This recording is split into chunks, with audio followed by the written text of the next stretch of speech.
One reason to think that liberalism amplifies the problem of soft despotism is that it's constantly expanding rights.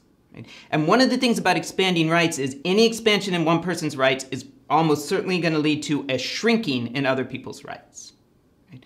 Now, let me say something about that. Right? I may not have gone over that before in this course.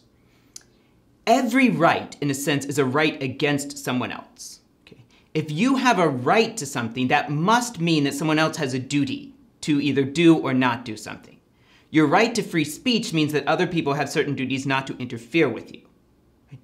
What counts as a right to healthcare is really up for debate. Right? Some people will argue that a right to healthcare just means the government can't prevent you from having certain kinds of healthcare if you can find a doctor who's willing to do it.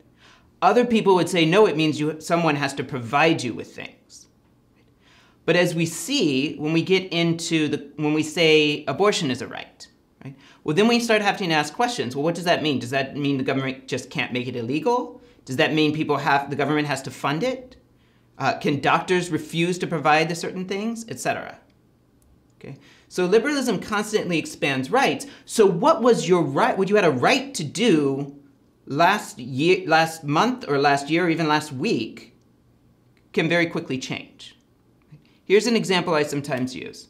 Imagine in 1950, someone saying, we're going to get to the point where an Anglican bishop could be arrested on the streets of England for publicly stating his opposition to same-sex relations. People would have thought you were nuts.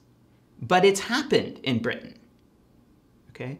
So definitely in 1950, right, if you were concerned about individual rights, you would be mainly concerned about protecting the rights of LGBT persons.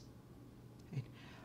The idea that people who were against certain behaviors, relevant behaviors, would have to worry about the limitations on their free speech or free operation of their business, etc., would have seemed insane. And yet here we are. Right? Here we're in a situation where people saying that florists and bakers and photographers have to service same-sex weddings.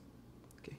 So liberalism constantly expands rights, which means you can get new rights, but it can also mean that the ones you had disappear, shrink, or change.